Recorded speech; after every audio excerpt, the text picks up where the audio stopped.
Good evening, ladies and gentlemen, and welcome to Polemicus on la Télévision du Monde. Today we'll be receiving a strategist, somebody who's worked with many multinationals. He has a PhD in strategy and an MBA, you understand, so it's a fine brain.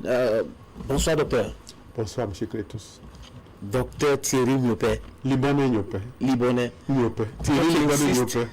Parce que mon homonyme, on me confond toujours à lui. Thierry Niopé, c'est mon homonyme, c'est mon frère, mais on confond toujours Thierry Niopé et Thierry Libanais Niopé. Voilà. Docteur, oui. Tu es parti du Cameroun à quel moment? Aux années 80. J'étais encore tout jeune. J'ai eu la chance d'avoir une bourse. Quand les gens qui avaient de l'argent n'arrivaient pas à avoir une bourse, la main du ciel est tombée. On m'a donné une bourse pour aller en France d'abord. Fait quelles études? J'ai fait l'université de Poitiers où j'ai fait communication. Ok. Après avoir fait communication à l'université de Poitiers, je crois, après mon DSS, je suis rentré au Cameroun, où j'ai été recruté à l'ESTIC avec notre fameux professeur, vraiment, je le loue, parce que peut-être le professeur que vous voyez maintenant, vous ne l'avez pas connu si tôt. Qui m'a donné Fabien Ndongo, qui étant tout jeune, j'étais encore tout petit, en 91. Il me donne le poste d'enseignant assistant. Je n'avais pas le PhD là, j'avais juste un DSS. J'étais enseignant assistant. Il était quel genre de directeur? Il était très bon. Il était très bon directeur. Parfois même, on était assis en réunion avec les Tchinji, avec les professeurs Tchadé, Tchinji Koule, Pierre Paul et consorts. Et comme moi je voulais faire une réforme sur le département audiovisuel, il dit écoutez le petit là, c'est que le petit là, excusez-moi de l'appeler petit, mais c'est un gars génial. Écoutez ce que le petit là est en train de vous dire. Après, quand il y a eu une résistance, j'ai eu beaucoup de résistance. Moi je venais avec les idées fraîches. Il dit, quand il a vu que les anciens collègues qui étaient mes amis étaient résistants, il m'a dit Thierry va faire le projet, tu apportes. Je suis venu, je lui ai donné le projet comment... C'était quoi le projet? Comment refaire le département audiovisuel de l'ESTIC. Il m'a dit Thierry va le faire. Et Thierry avait proposé quoi? J'avais proposé parce qu'on avait un système très ancien et il fallait adapter un système nouveau. Le chroma key n'existait pas à l'époque. On le faisait sur les panneaux décidés. Voilà, il fallait. J'ai proposé quelque chose qui n'était pas coûteux pour faire la refonte du département audiovisuel, où j'ai été soutenu par ton directeur? Par mon directeur, et les gens comme Tchadé Ouné m'ont soutenu. Bon, donc on dit que Tchadé Ouné me soutenait parce qu'il est Bassa et je suis Bassa, mais c'est les gens qui ont soutenu mes idées. Mais j'avais d'autres qui me combattaient, vraiment, parce que j'étais trop jeune. Ils disaient que, ok, qu'est-ce que le petit là vient nous montrer? Il y avait les idées nouvelles. Le professeur Ngwa, il était là à l'époque, voilà. Même celui qui vient d'être retraité, c'est les gens avec qui on a travaillé. Et tu as travaillé à l'ESTIC pendant 4 ans. Pendant 4 ans. Oui, de 91 à 94. Pourquoi tu quittes le Cameroun encore? Je vous ai dit, parler de cette pression des aînés que j'avais. J'ai senti que je ne pouvais pas bien m'épanouir. Et de là, je suis reparti en Allemagne. Pour les études? Je me suis dit, ok, je m'en vais travailler en Allemagne. Je m'en vais en Allemagne, voir ce qui va arriver. Et je crois que je suis chanceux d'arriver en Allemagne. Après avoir travaillé dans un cabinet pendant 6 mois, on m'envoie en Afrique du Sud, où on me nomme responsable régional du marketing et communication de Petit Graph. J'étais d'abord assistant. Maintenant, après 1 an et demi, c'est Siemens qui me prend comme directeur adjoint régional de communication, Siemens Business Service, en Afrique australe. Et là, Thierry Niopé quitte l'Afrique du Sud pour l'Allemagne encore. Non, son PhD. C'est que j'étais marié. Et à un moment, mon épouse, qui venait de temps en temps, est venue se plaindre. Et s'est d'abord plaint en Allemagne, c'est que je ne suis pas présent, elle ne sent pas ma présence. On a négocié, est-ce qu'il fallait que je rentre? Mais entre-temps, Siemens a sponsorisé mes études. Le MBA, c'est Siemens qui a payé, je n'ai même pas payé 5 francs. J'ai fait mon MBA et dès que j'ai fini le MBA, j'avais un directeur qui était aussi quelqu'un qui me paraît que j'ai une étoile. Il m'a dit, ok Thierry, si tu veux continuer tes études, on va te sponsoriser. Donc Siemens avait une bourse qu'il offrait à l'époque aux Sud-Africains qui sortaient marginalisés par l'apartheid. Et il m'a dit, Thierry, si tu veux profiter pour faire tes études, fais tes études. Je connais beaucoup de gens aujourd'hui en Afrique du Sud où j'ai continué à faire mes recherches. Et dès que j'ai fini, je suis rentré en Allemagne parce que je me suis plaint pour retrouver ma femme. Et après, à quel moment est-ce que Thierry Nyoupé a fait un PhD? J'ai fait mon PhD j'ai fait mon MBA en 2002 et 2005, c'est là que j'ai fini mon PhD. Pourquoi avoir choisi de faire de la stratégie? Vous savez, la stratégie s'applique dans plusieurs domaines. Les gens en parlent tous les jours, stratégie. Oui, mais Thierry Nyoupé est communicateur, enseignant en communication, il part de là pour le MBA, Masters of Business Administration, et après, stratégie. Oui, en faisant déjà mon MBA, c'était déjà un domaine scientifique, parce que j'étais dans le management. MBA, c'était dans le management. Donc, pour comprendre la gestion de l'entreprise, il faut comprendre les ressources humaines, la comptabilité et tout ça. Tous ces éléments sont sortis quand je faisais mon MBA. Donc, maintenant, je me suis dit, OK, qu'est-ce que je peux faire pour appliquer? J'ai trouvé que Siemens c'était une structure où on fait les études et les recherches. Qu'est-ce que je voulais faire? Donc, je suis entré dans le domaine de stratégie. Stratégie, c'était les calculs, c'est un calcul simple, pour une bonne planification. Et ça s'applique dans tous les domaines. Si tu fais stratégie, tu peux travailler, comme je t'ai dit, dans l'armée, tu peux travailler dans tous les domaines. C'est-à-dire que c'est justement un outil de planification, une outil de planification. Et là, notre stratège décide de rentrer au Cameroun. Voilà. Après avoir fait plus de 30 ans hors du pays, j'ai senti comme si quelque chose me tirait au pays. J'ai senti comme si mon pays avait besoin de moi. Et entre-temps, j'avais publié 5 livres. Je suis auteur de 5 livres dans le domaine stratégie management, dans le domaine sécurité, dans le domaine socio-économique. PDG des DS. Oui, ça veut dire quoi? Je parle d'abord, je finis d'abord avec le thème des livres, c'est très important. Je publie d'abord mon premier livre parce que en Allemagne, j'ai vécu une scène qui m'a touché et c'est ça qui a déclenché mon écriture. J'ai épousé ma femme, son père et sa mère ne m'avaient jamais accepté, ni salué avec la main. Parce que tu étais noir? Non, parce que j'étais noir. Ils me l'ont dit ouvertement. C'est du racisme. C'est du racisme. Ils sont exprimés que non, Thierry, on ne te veut pas. Pourquoi ils ne me l'ont pas dit? Et c'est ma femme qui me l'avait dit que, ok, Thierry, c'est parce que tu es noir, mais moi je t'aime, je t'adore. J'ai continué avec ma femme. Donc ça fait un déclencheur. Vous avez eu combien d'enfants? J'ai fait 2 ans avec mon épouse. J'ai commencé à me poser... Combien d'enfants? 2 enfants, pardon, excusez-moi, avec mon épouse. J'ai commencé à me poser les questions sur la nature humaine. Est-ce que c'est Dieu qui choisit ou bien c'est l'homme qui choisit sa race? Donc, ça m'a poussé maintenant à commencer à faire les recherches. Donc, tu as été blessé par cet acte-là. Donc, j'ai commencé à écrire. Et mon premier livre était sur le problème. Tes beaux-parents ont lu ce livre-là? Je crois, oui, parce que je passais dans les médias, étant tout jeune en Allemagne. Beaucoup de journalistes avaient apprécié le fait que j'ai pu écrire sur le racisme. Pas sur le racisme, mais les problèmes socio-économiques. Je contextualisais par exemple pourquoi l'Afrique ne se développe pas. Donc ça, c'est les faits. Tu sens que les Occidentaux sont les racistes, qu'on ne te demande pas. Mais de l'autre côté, j'ai été adopté par une famille blanche. Mais comment Thierry peut généraliser le racisme et dire que les Occidentaux sont des racistes et en même temps il nous dit qu'il avait été adopté par une famille? J'ai dit tout à l'heure. Oui, je n'ai pas généralisé le développement. Oui, j'ai dit on a fait que l'esclavage. Mais qui est venu dire qu'il ne faut pas l'esclavage en Afrique pendant que l'esclavage se fait? Pendant que nous sommes chrétiens néocolonialisés, qui est venu? Tu as entendu déjà les Européens se lever pour dire que nous sommes contre? Il y a en une année, je ne sais pas si c'est aux années 90 quelque chose, où le monde s'est levé, disait luttons contre le racisme, mais c'était plutôt les Blancs qui étaient devant, il y avait certains Blancs qui étaient devant.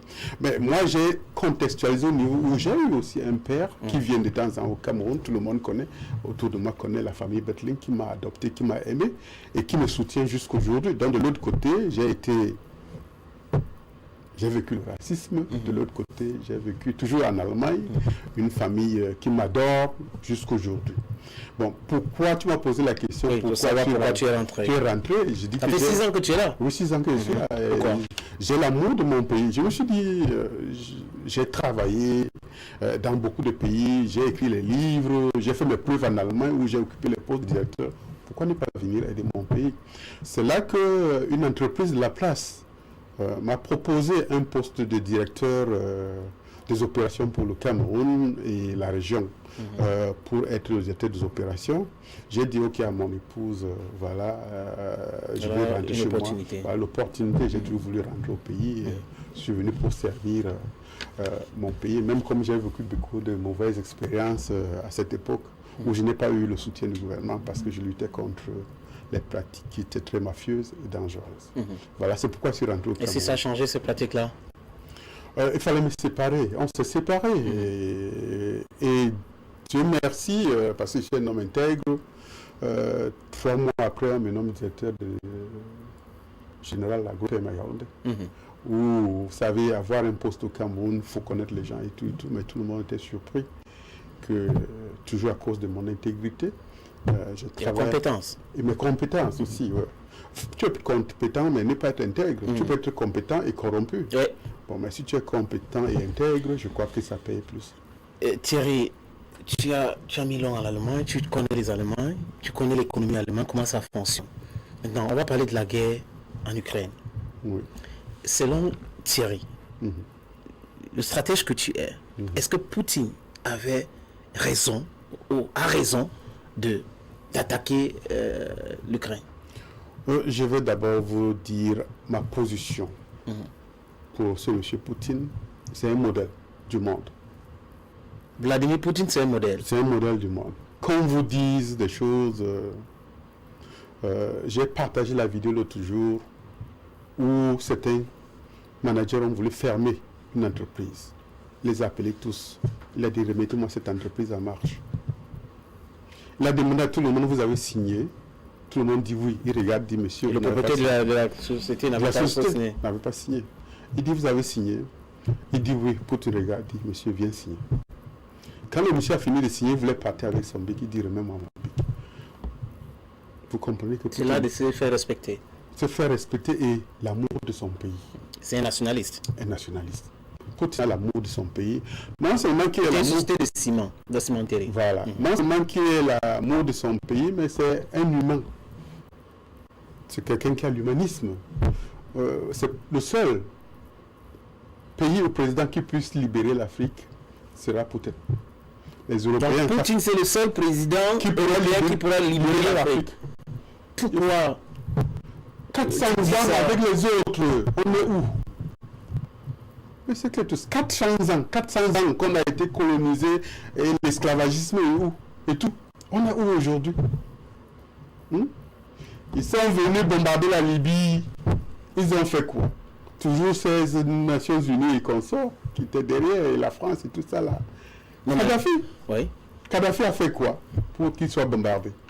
On prend Barbo, on l'amène à la haie. Pendant 10 ans, il a fait quoi?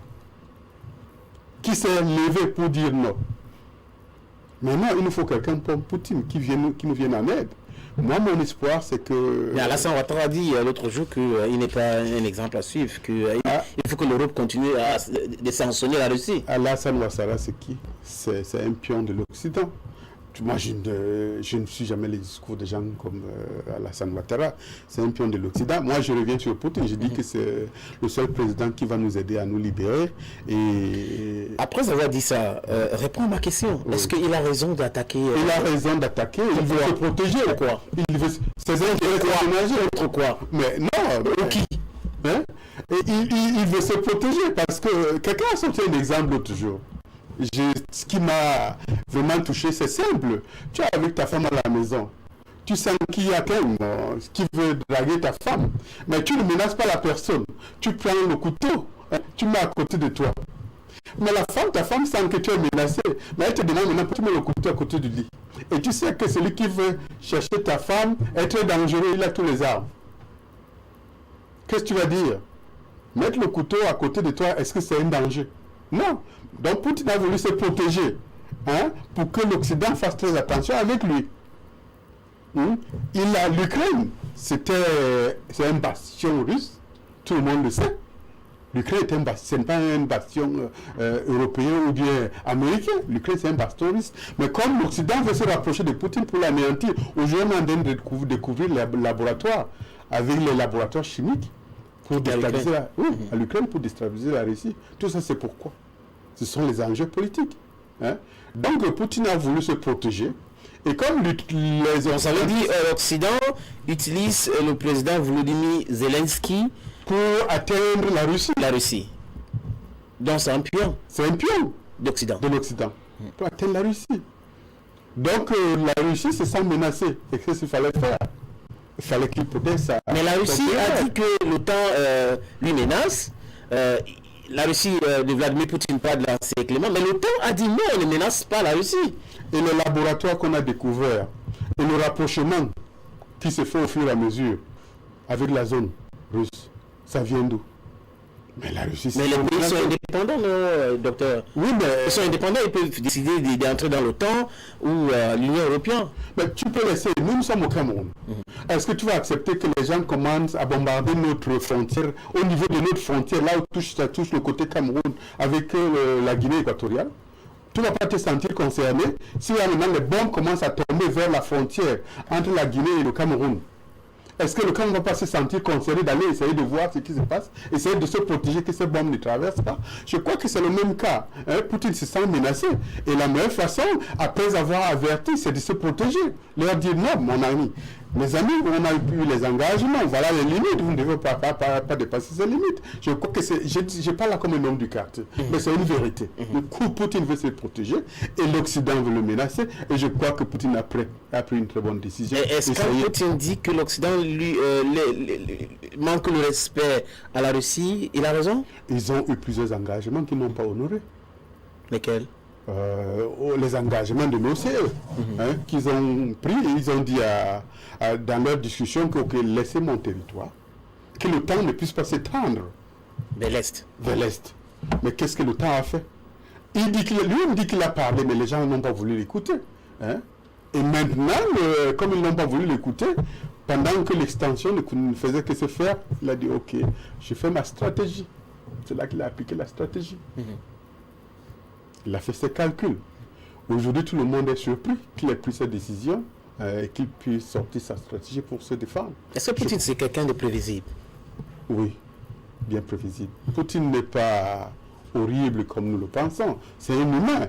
Mais regardez la personne en tant que telle. Mais à partir du moment où ta nation pleure pour toi, tu veux que qui d'autre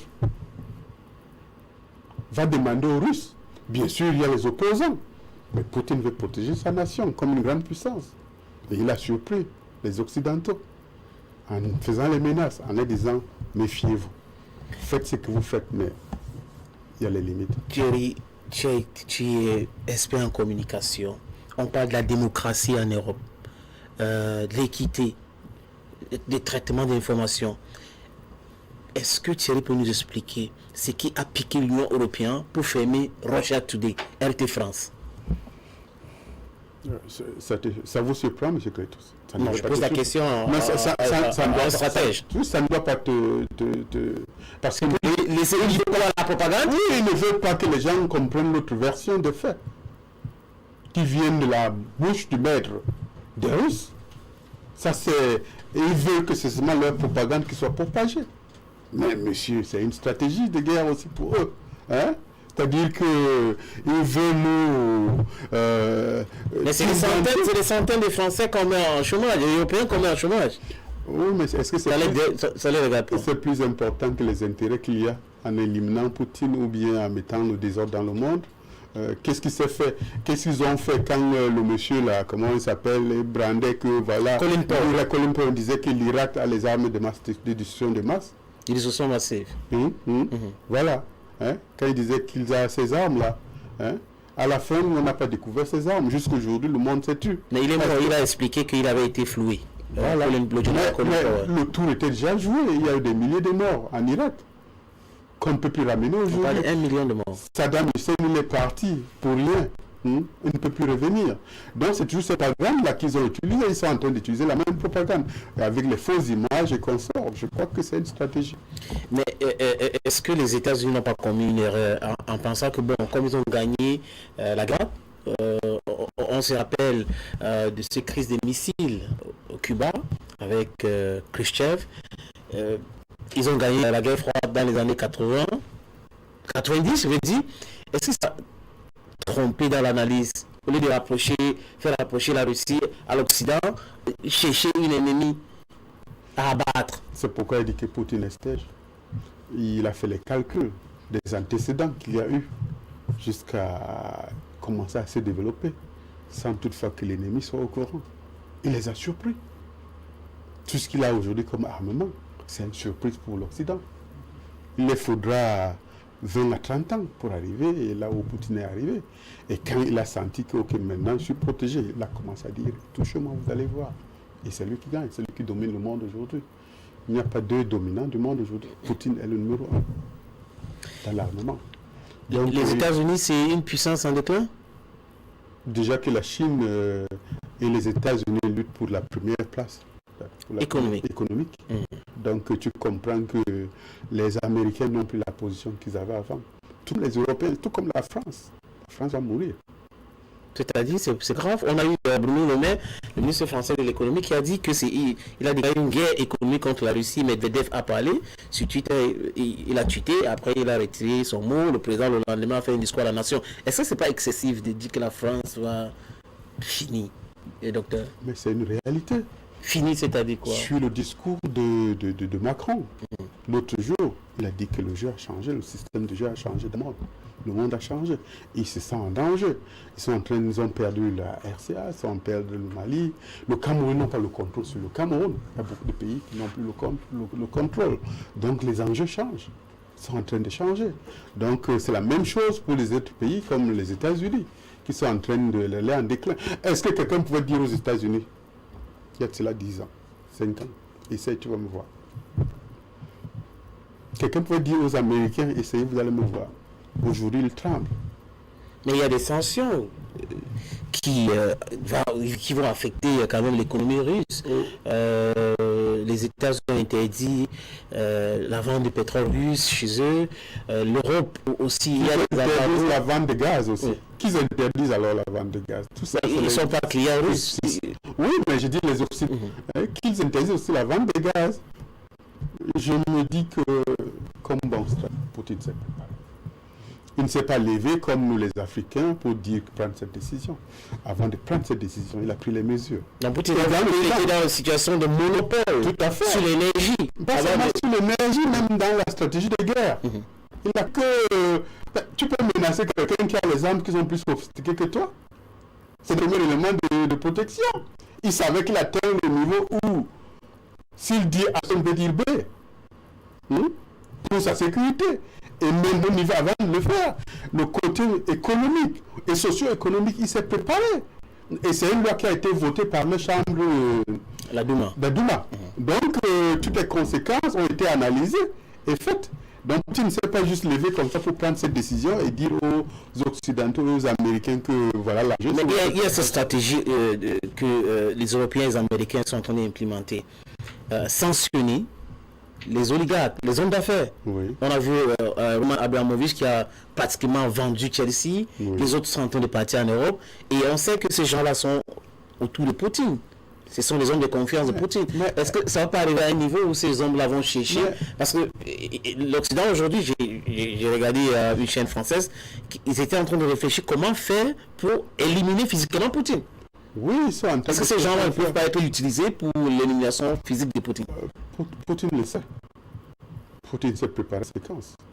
Il sait ce qu'il faut faire. C'est un ancien de la KGB. C'est ce qu'il faut faire. Mais pour dire qu'au niveau économique, je dis encore que Poutine s'est préparé. Toutes ces sanctions. Mais pas de la pression sur les hommes des noms de Poutine.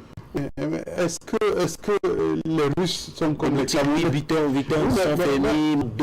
mais ils ne sont pas comme nous où on dépend à 80% de l'étranger pour vivre.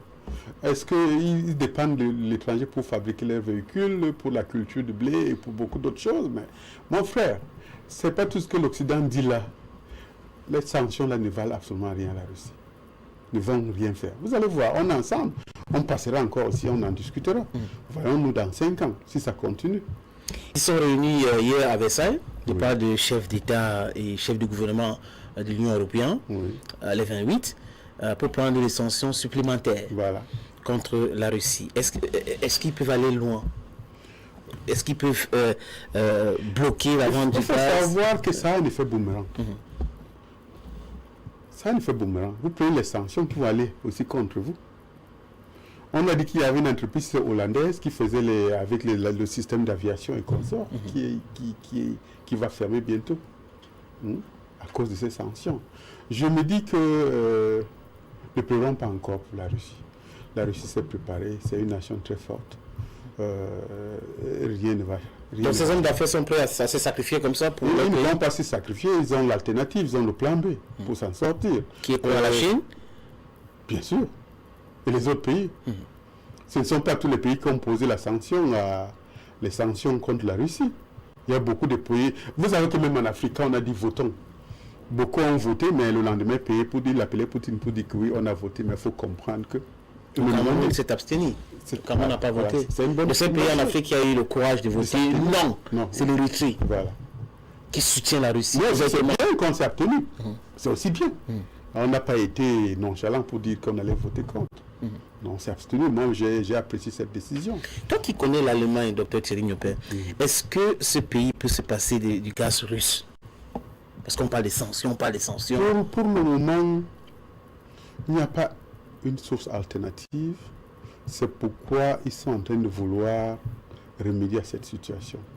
Je crois qu'il reste encore, pour le moment, avant qu'ils trouvent l'énergie alternative, dépendant au gaz de la Russie. Parce qu'on a vu l'autre jour, ils ont demandé au Qatar, en Algérie, qui ont dit non, on ne peut pas remplacer la Russie. Même les Norvégiens ont dit c'est pas possible, 40% remplacer 40%. C'est pas seulement l'Allemagne qui a besoin. L'Allemagne, c'est pas seulement l'Allemagne qui a besoin. Il y a 55%. Voilà. Il y a beaucoup d'autres nations qui en ont besoin. Donc ça rend les sanctions un peu difficiles, n'est-ce pas? Oui. Parce qu'on a des pays qui... tout à fait. Qui consomment 100% de gaz russe. Tout à fait. Donc la 75, 80, et si on coupe directement, ça va faire fondre l'économie. Tout à fait. Et le gaz est la source d'énergie très importante. Pour le peuple allemand et le peuple. Le stratège que tu... Explique-moi cette situation. C'est-à-dire que Zelensky demande les avions pour combattre les Russes, parce que le ciel ukrainien est contrôlé aujourd'hui par les Russes. La Pologne a proposé de donner des avions de fabrication russe ou de l'Union soviétique. Il a posé ça en Allemagne. Il y a même le matériel. Il a posé en Allemagne pour que les Américains utilisent. Les Américains ont dit non. Voilà. Pourquoi ils disent non? Alors qu'ils peuvent aussi montrer les muscles. Oui, je vous ai dit que Poutine s'est préparé. C'est la peur. La peur. Il les a avertis. Il n'y a pas une autre stratégie appliquée. Et lui, il a mis ses tactiques en marche dès le départ. Et il s'est préparé. Et il les a surpris. En stratégie, il faut surprendre les gens quand il faut les surprendre. Donc, même nous, est-ce que tu savais que, au niveau du Cameroun, tu savais que Poutine, pendant ce silence, développait ses armes? Personne ne savait que Poutine était en train de développer ses armes. Dans le silence, il les a développées et il a sorti ça, tout cet arsenal, boum, devant tout le monde entier. Tout le monde était surpris. Qu'est-ce qu'on peut tirer comme leçon, nous les Africains, de cette Moi, je vous ai dit que apprenons la tactique de Poutine. Je vous ai donné juste un exemple simple. Une entreprise qui veut fermer. Sans toutefois, vraiment, une raison de fermer. Il dit remets-moi mon bic. Prenons l'exemple de M. Remettez-moi mon bic, que Poutine a appliqué. Et même au bureau, j'ai parlé de ça à mes collègues, ou bien dans le forum. Je suis le président du club des entrepreneurs experts de Cameroun. Dans le forum, on en a parlé, où on a dit vraiment, tout le monde a apprécié que pour que l'Afrique se relève, il faut que la tactique managériale, stratégique de Poutine soit appliquée. Tant que nous restons fragiles et divisés, on ne peut pas s'en sortir. Donc la Russie peut sauver l'Afrique. La Russie va sauver l'Afrique, pas peu. Va sauver l'Afrique. La Russie, c'est... moi, je ne suis pas trop... Je suis croyant, mais pas trop religieux. Mais je vois Poutine avec quelqu'un que Dieu lui donne l'envie, qui est venu avec une mission principale. C'est pourquoi il a commencé à l'appliquer en Afrique, ou bien dans d'autres zones de guerre. Il a donné les exemples, ce que vous avez fait avec la Libye, ce que vous avez fait avec d'autres pays. On n'a rien dit, l'Irak est comme ça. Mais est-ce qu'on va laisser le monde continuer comme ça? Ce sont ces mots. Hein. On va laisser le monde continuer comme ça. Chez moi, je ne veux pas l'homosexualité. Et tu sais qu'il y a les lobbies. Oui, il a dit ça, il est clair. Il y a les lobbies homosexuels. Oui. Ils ne peuvent C'est pas interdit être dans son pays. Oui, ils ne peuvent pas être pour Poutine. Il y a les lobbies homosexuels qui dirigent les pays. Mais tu t'attends que ce pays-là aille dire à Poutine que nous sommes avec toi. Jamais. Donc quand tu essaies de lire la personne qui a... c'est quelqu'un qui a la façon de vivre, qui collabore avec nos notions de vie de nos grands-parents de l'époque. C'est-à-dire que la notion de famille, la notion de vivre ensemble, et tu sais, la notion du communisme, de tous ensemble et comme ça, qui marche avec nous. Et il a une mission pour nous. Là, mais il y a des gens qui meurent. Qu'est-ce qu'on peut faire pour arrêter la guerre? Collatéral, dommages collatéraux. Mais qu'est-ce qu'on peut faire pour arrêter la guerre? Parce que ça ne va pas... Il faut que capturer. Non, il faut que l'Ukraine revienne à la raison. Mais Zelensky a dit l'autre jour qu'ils ne vont pas obliger l'OTAN de l'accepter, que ça va, tout le monde, on ne veut pas d'eux. Donc ça va. Il commence à fléchir, non? Mais est-ce que ça satisfait déjà à la Russie? Est-ce que ça sécurise déjà la Russie? La Russie veut sa sécurité. Est-ce que ce sont les bonnes paroles? Mais est-ce que la Russie se sent déjà en sécurité?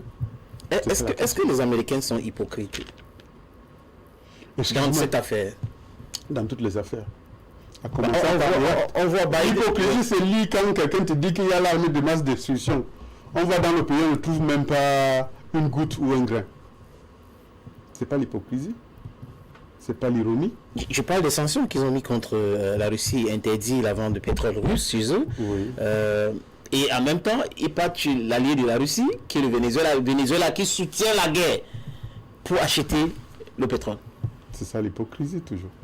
Toujours l'hypocrisie. Mais tu refuses Paul pour aller chez Pierre. Quand Pierre ne te donne ce que Paul pouvait te donner. Donc c'est... Quelles peuvent être les conséquences de cette guerre? Moi, c'est une guerre économique.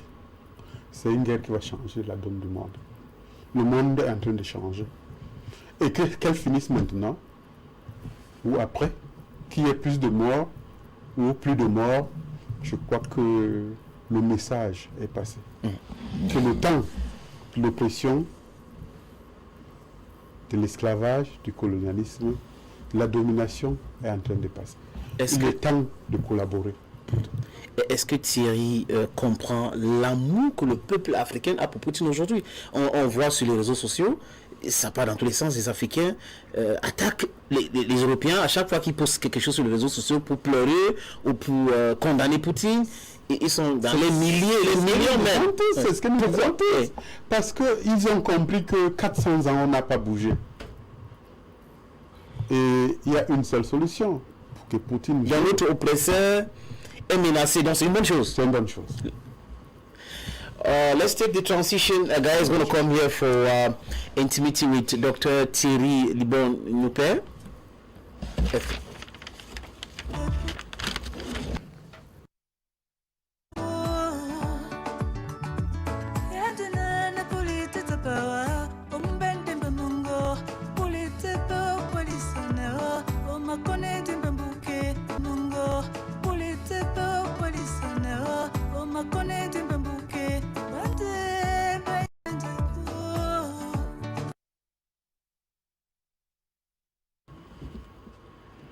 Bonsoir, docteur Thierry Niopé. Bonsoir, Gaël.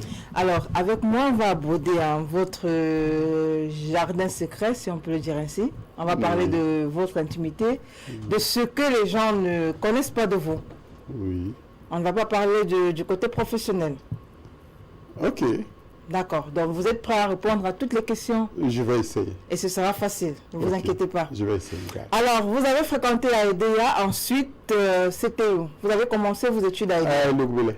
Ah? Elogbélé. Elogbélé. Oui, j'ai commencé l'école primaire. Après, je suis allé à Manga, Mapoubi.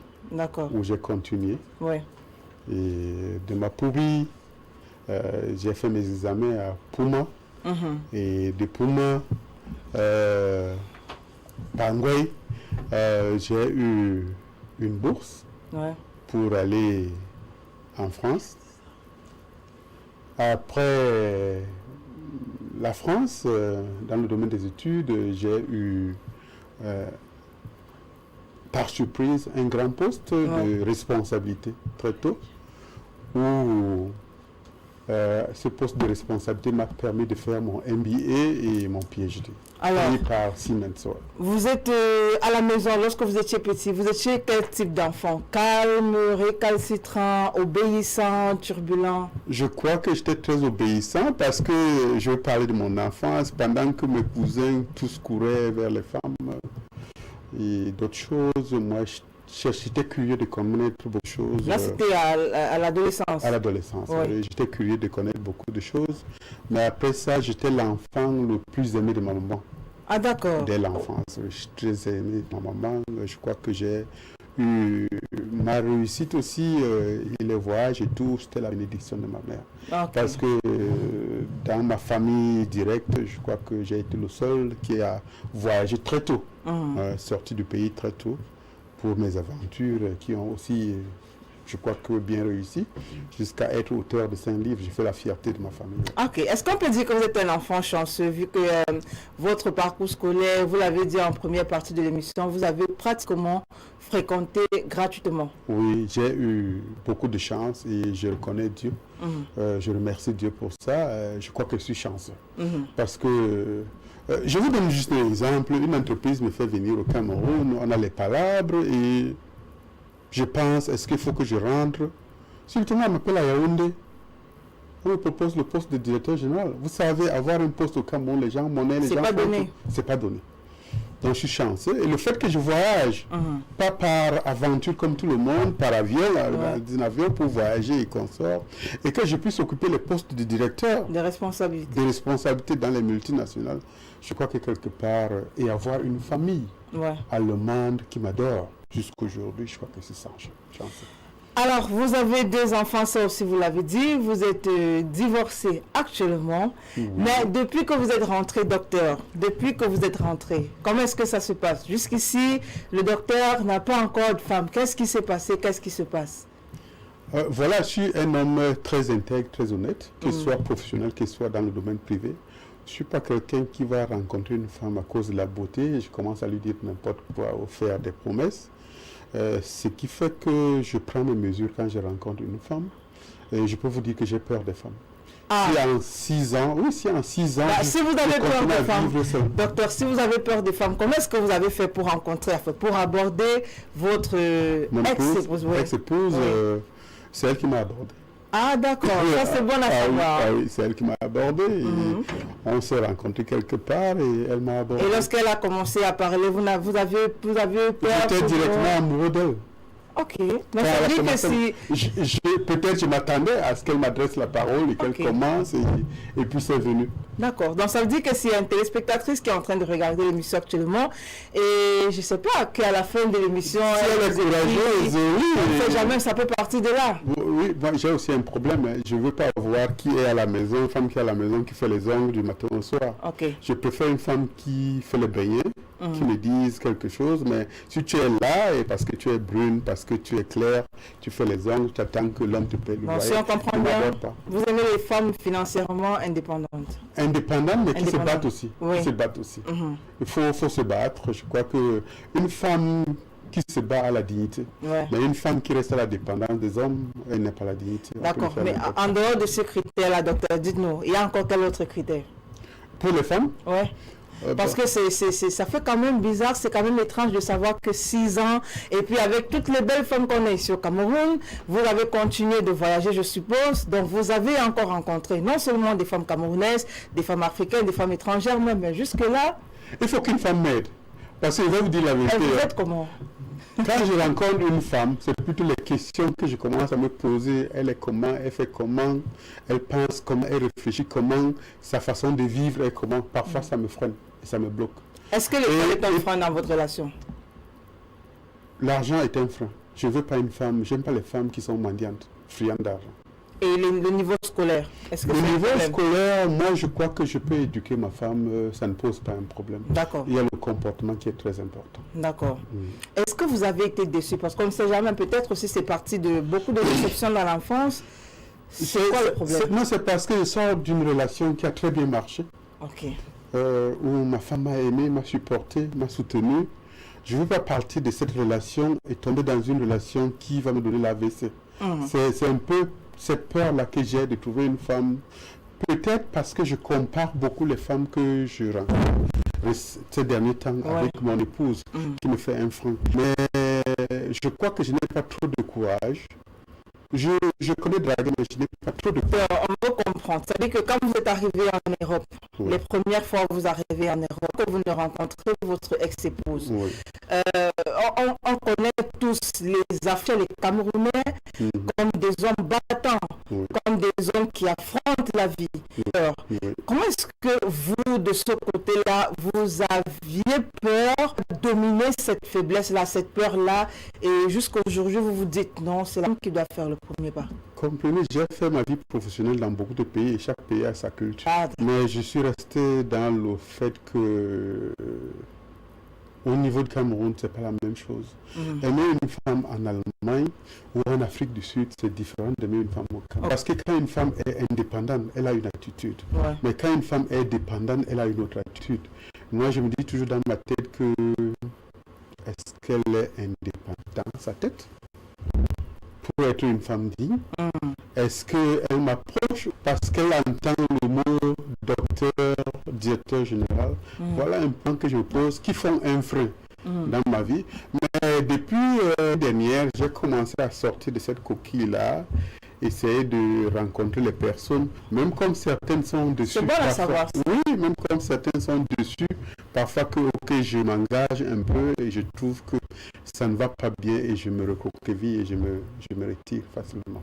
Certainement, ces téléspectatrices-là qui sont en train de nous regarder ont pris note que l'école n'est pas un frein. Vous pouvez éduquer votre femme si jamais vous la rencontrez. Vous aimez les femmes indépendantes, ça c'est très important. Vous n'aimez pas celle-là qui reste à la maison, à passer le temps à faire la manicure. Tout à fait. À côté de ça, il y a encore un autre critère. Est-ce qu'elle doit être grande de taille? Est-ce qu'elle doit être forte de corpulence? Je me mince. Mince, d'accord, svelte. Moi, même comme toi. Ok. J'aime pas. C'est pas dire que j'aime pas faire les femmes qui sont petites de corps, pas grandes de corps. D'accord. Docteur, actuellement, vous cherchez encore, mais forcément, il y a une demoiselle qui de temps en temps vient chez vous, vous faire la cuisine. Je fais la cuisine moi-même. Ok. Ça c'est surprenant. Je fais la cuisine. Vous faites tous les plats? Je fais ce que je peux. Je fais ce que je peux, sauf les mets vraiment comme le mollet que je peux pas faire, comme le coq que je peux pas faire, mais le mongo j'en fais et tous les autres. Et je fais aussi les mets occidentaux. Mais est-ce que c'est normal ça, docteur? Bon, je vais faire comment de l'autre côté. Non, mais vous pouvez inviter quelqu'un qui vient mettre quelque chose dans la nourriture. Non, elle ne va rien mettre. J'entends les choses sont dites dehors, il faut que je me méfie. Les choses comme quoi? Oui, j'ai eu les visites où une personne va aller dans la cuisine au salon, je viens te servir. C'est un peu le genre de type que j'ai. Mais après, il faut savoir. Je connais laver les assiettes, je connais tout faire et pas que je ne voudrais pas être trop dépendant d'une femme. Je voudrais aimer une femme. Aimer l'amour. mais je ne voudrais pas être dépendant d'une femme. C'est-à-dire qu'elle ne vienne pas me faire le chapeau préparé quand elle n'a pas repassé, quand elle n'a pas fait quelque chose. Non, je suis capable de le faire. Le Cameroun regorge de très bonnes femmes, docteur. Si vous trouvez votre femme, je suppose qu'elle viendra. Je vais voir celles comme tu as celles qui vont me faire. Si une femme vient me faire un mariage, peut-être ça peut aller. Et ça ne vous fera pas peur? Non, ça ne me fait pas peur. Je dis souvent ça, mais les gens rigolent. Je dis non, une femme peut venir me demander le mariage. Parce que nous sommes les hommes nous sommes des bantos. Je crois que c'est pourquoi j'arrive à faire la cuisine. Okay. J'ai dépassé ce stade de dire que je peux avoir une femme, je la laisse coucher, je vais à la cuisine, je fais la nourriture pour elle. Je suis capable de le faire. Sur ce point-là, peut-être on peut parler de galanterie. Voilà, mais c'est aussi... Je respecte les coutumes. Oui, je veux que la femme... Est-ce que c'est très normal qu'on demande un mariage l'homme? Pour moi, c'est le fait, peut-être c'est un déclencheur. D'abord, les autres critères. Je ne dis pas que je suis spécial, mais peut-être ça va être un déclencheur qu'une femme vienne me dire que, comme la mienne, mon ex l'a fait. C'est elle qui est venue. Peut-être pas ce courage-là. Peut-être j'ai cette peur-là. Peut-être. Ce sont ces éléments qui me poussent parfois à décevoir parce que quand une m'approche et puis je me retire, elle est vraiment déçue. Mais vous êtes docteur, c'est vrai, en stratégie de management. Oui. Mais est-ce que vous n'avez pas essayé à un moment de discuter avec vos homologues docteurs, mais cette fois-ci de la médecine pour ce genre de problème? Je n'arrive pas à m'investir dans une relation, à un moment j'ai peur, Est-ce que vous n'avez pas essayé? Non, j'ai cru que... psychologue, c'est pas un problème psychologique, c'est juste le fait que j'ai été marié et j'ai été habitué à une personne qui m'a appris une bonne façon de vivre. On s'est aimé, qui avait les bonnes manières. De l'autre côté, parfois je n'ai pas retrouvé, je n'ai pas un problème psychologique, mais j'ai peut-être encore la chance de tomber sur une bonne personne, une très bonne personne. Tu sais, chacun a sa personne. Il ne faut pas souvent se presser dans certaines... Chacun a sa personne sur cette heure. Je peux sauter 1000 personnes et je rencontre ma personne et le lendemain, ça clique. Je donne souvent aussi cet exemple. Tu vas dans une réunion où il y a 100 personnes. Tu sors avec une personne. Avec qui? Vous entendez très bien. C'est parce que vous comprenez. Tu peux avoir rencontré 20, 30, 50 femmes. Mais une seule personne te fait comprendre certaines choses, t'amène à la découvrir. Donc, moi aussi, de l'autre côté, oui, il se fait tard. J'ai déjà plus de 50 ans. Ça me dérange. Comme tout à l'heure, là, je vais rentrer à la maison, il faut que j'aille à la cuisine chauffer la nourriture. Or, si elle était là, j'allais trouver qu'elle a chauffé la nourriture. Mais c'est aussi pour moi une mesure de sécurité, que je sais que c'est moi-même qui prépare, je sais que ce qu'il y a dedans. On comprend bien que le phénomène d'empoisonnement a eu un impact. Augmenter la peur. Et surtout que j'ai été victime de beaucoup de choses où, à un moment, ma vie était menacée. Au Cameroun. Ici au Cameroun. Oui. Ma vie a été menacée de mort. Et ça a encore... Par des amis? Non, par mon ex-employeur. Ok. Et ma vie a été menacée, où j'ai failli perdre certaines parties de ma vie, de mon corps. Et ceci a renforcé ma peur, parce que c'est pas ce que j'attendais. Après tout le sacrifice que j'ai fait... Est-ce qu'on peut entendre par là qu'on est passé par des femmes pour vous atteindre? Oui, on peut passer par une femme. Non, pas on peut toujours. Je veux savoir si on est passé par des femmes pour vous atteindre à cette période-là. Non, on n'est pas passé, mais je crois qu'on pouvait passer par une femme pour m'atteindre. Ok, d'accord.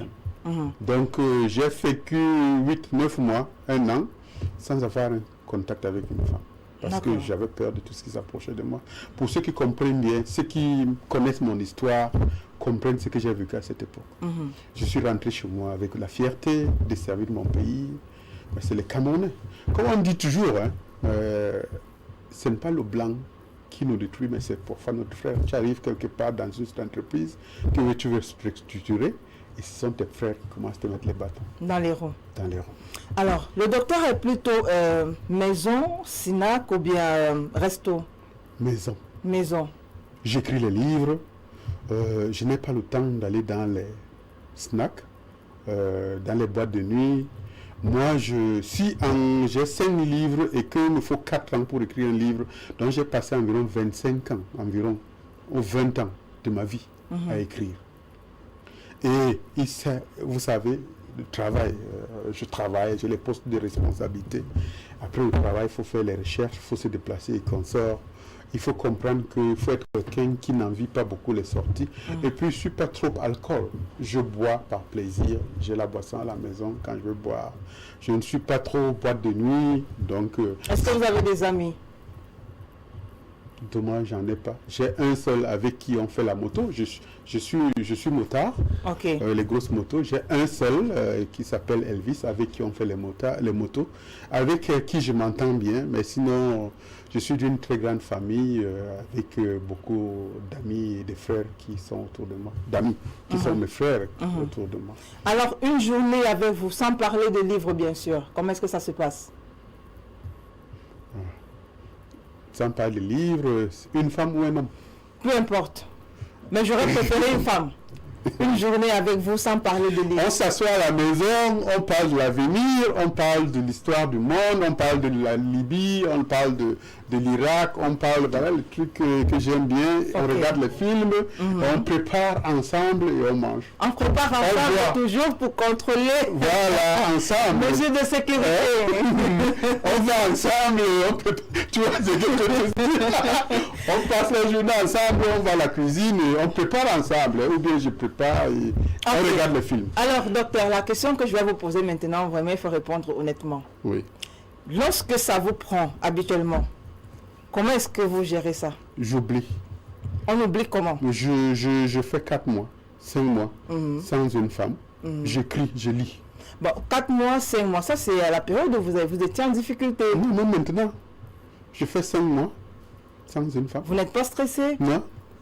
Je suis concentré par mes charges. Vous savez, je viens de créer une entreprise, 4 divisions. Docteur, oui. Il y a beaucoup de choses qu'on peut accepter facilement, mais à ce niveau-là, c'est assez difficile. Oui. Comment est-ce qu'on réussit à faire 5 mois pour un homme? Parce que chez la femme, généralement, c'est facile. Même un an, c'est possible. Je vais vous dire une chose. C'est pas si c'est en moi, mais beaucoup d'hommes peut-être peuvent témoigner. Plus tu fais longtemps sans une femme, plus tu perds l'envie. Pour moi, quand je commence, c'est là que je commence à avoir l'envie. Mais plus je mets longtemps, si je commence à faire 3 mois, je perds déjà l'envie de la femme.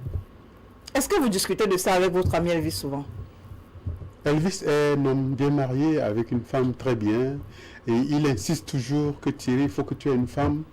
Il m'a trouvé plusieurs femmes qu'il a proposées, des avocates, et comme sa femme est avocat et autres, mais je lui dis toujours que Elvis, maintenant, j'ai d'autres préoccupations. Et comment est-ce qu'il vous voit, docteur? Comment est-ce qu'il vous voit? Un homme qui réussit à faire 5, 6, 7 mois, 5 rapports sexuels, même sa femme, je pense, devrait avoir peur de vous. Elvis me trouve quelqu'un qui est intègre, quelqu'un qui a une vision de sa vie. Parce que vous savez une chose, si tu es pauvre, aucune femme ne vient auprès de toi. Plus tu as les moyens, tu vis bien, tu peux avoir n'importe quelle femme. Donc je viens de sortir d'un emploi comme employé pour créer ma propre entreprise. Il faut que je focalise l'énergie. La femme peut être auxiliaire, être là pour être là.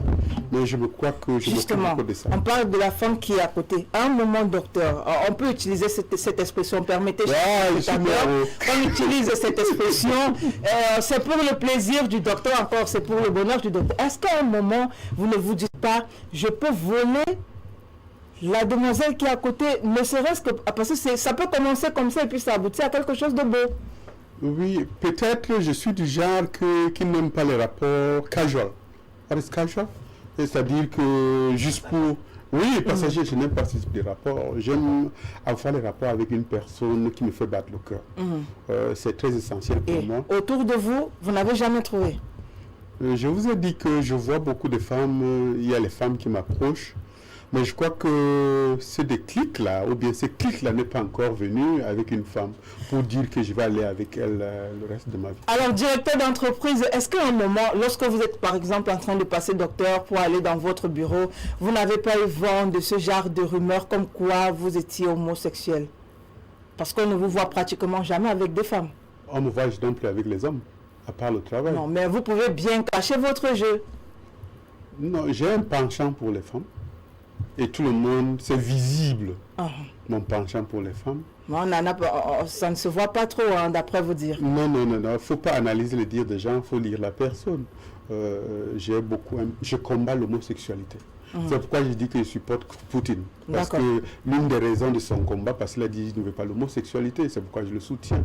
Et dans ma famille directe ou ma famille, on ne connaît pas ce genre de pratiques. Donc j'aime les femmes, mais il faut que je trouve une bonne femme. Je ne veux pas prendre une femme qui va me donner l'AVC demain. D'accord. Alors on va terminer sur cette dernière question. Docteur, quel est votre plat préféré? Je n'en ai pas. Une femme va m'attraper avec ça. Me faire le chantage avec le plat préféré, je n'en ai pas. Donc vous mangez tout? Je mange tout ce qui est propre. Ok. Alors, merci Dr Thierry Niopé d'avoir répondu à ces petites questions qui étaient très faciles. J'espère que c'était facile. Oui, c'était facile, mais c'était le secret que... Alors, je suis mort, ça va. Alors, on va prendre la transition juste derrière. Le sénateur Cletus revient pour la suite et la fin de l'émission.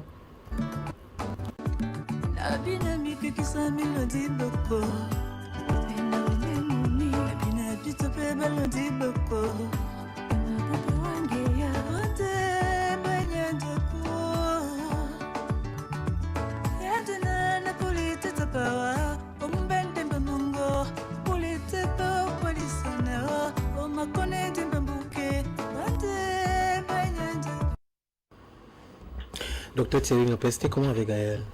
Non, Gaëlle, elle m'a réveillé. Moi, je crois que c'était un bon entretien. C'est une femme. Elle m'a révélé les choses que je n'ai pas l'opportunité de comprendre quelque part. On a vu l'autre côté du docteur. On a vu l'autre côté de Thierry, le bon Niopé. Et voilà. C'était un bon entretien avec elle. Ok. Thierry Niopé, je vais te proposer, parce qu'on a commencé à se tutoyer depuis, je vais te proposer certaines images. Oui. Et tu vas me dire ce que tu penses. Ok. On commence avec la première image. Regardez cette image. Qu'est-ce que tu as dit à ce monsieur?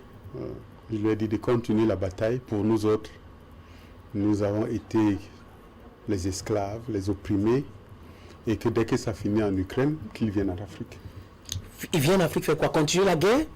Il ne fait pas la guerre en Afrique. Il fait quoi? Nous aider à nous libérer de l'impérialisme. C'est tout. Comme il est en train de faire avec le Mali, comme il est en train de faire avec la RCA. C'est tout ce que nous autres souhaitons.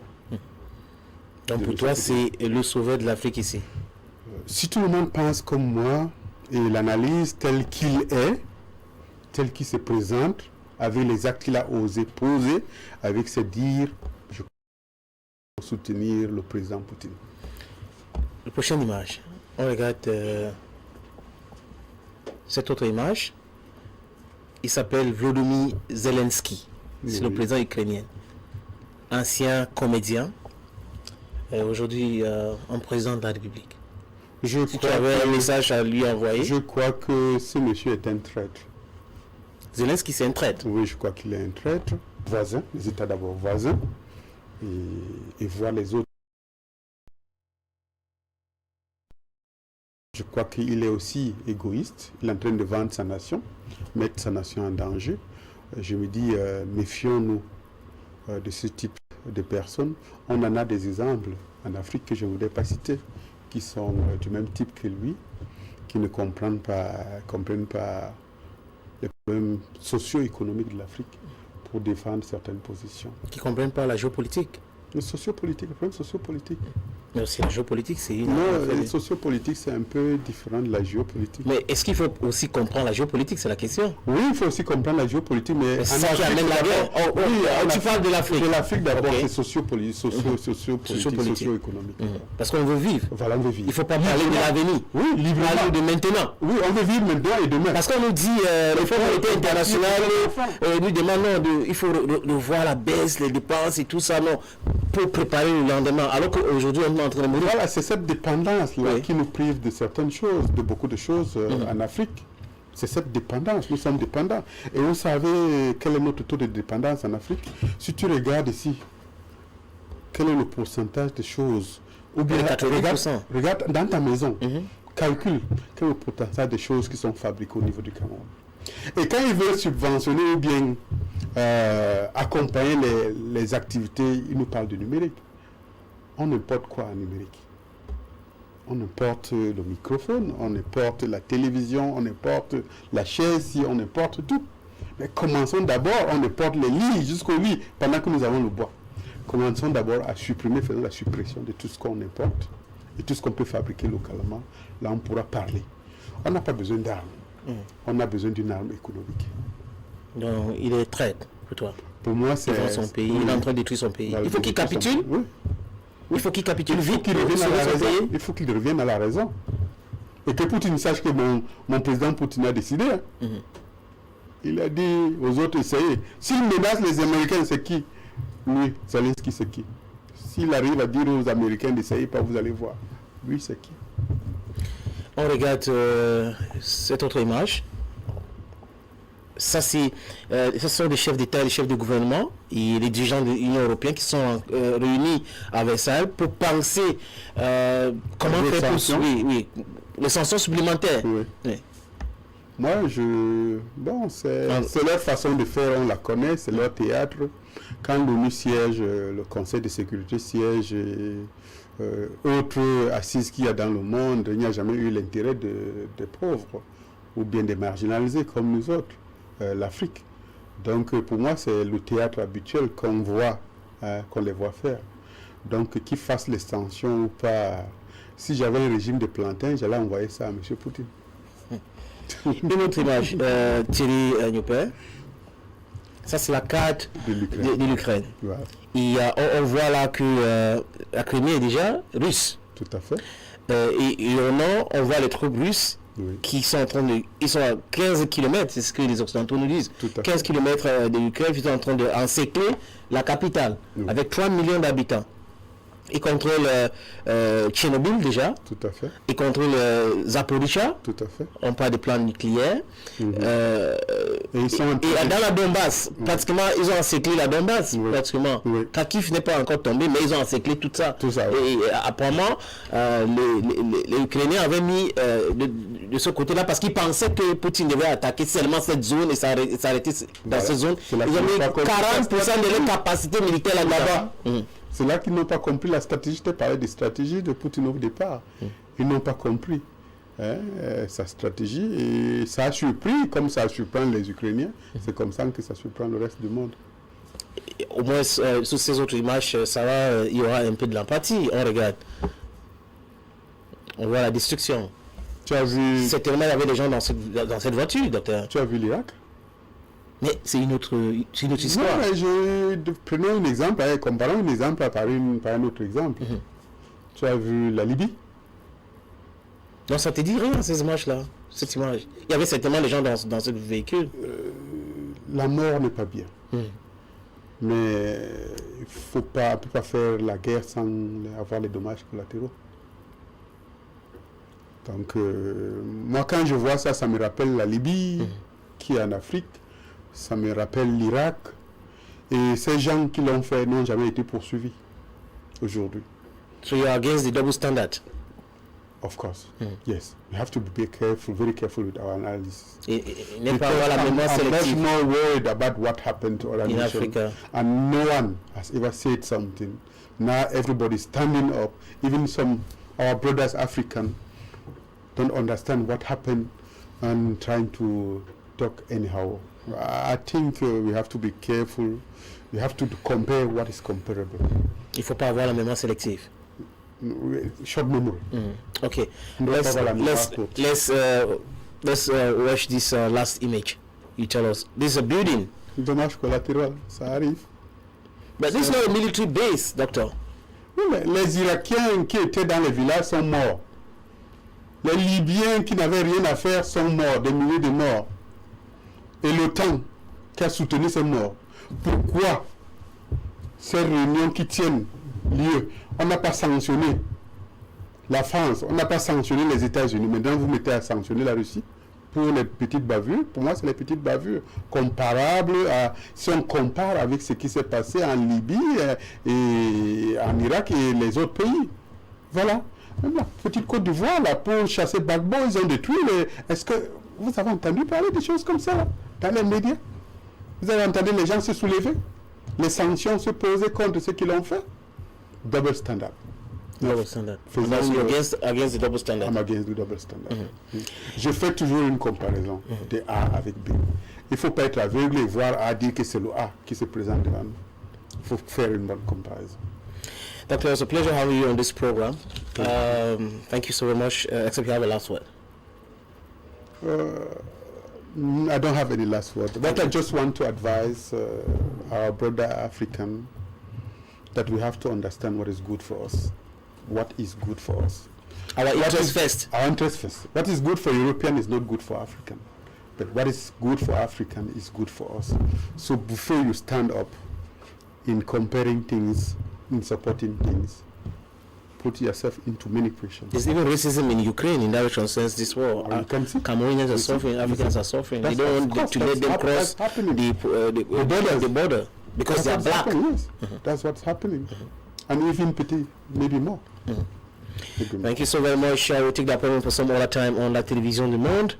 Guy was here with the slot Intimity Smith at the broadcast end. The cameras we had as camera director Lionel, and Ramses is the one who directed this program today. Ladies and gentlemen, stay glued on La Télévision du Monde. You have much more better programs to come.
Retrouvez votre chaîne de télévision LTN, disponible dans le bouquet CanalSat au niveau du canal 308. Et le bonheur s'offre à vous.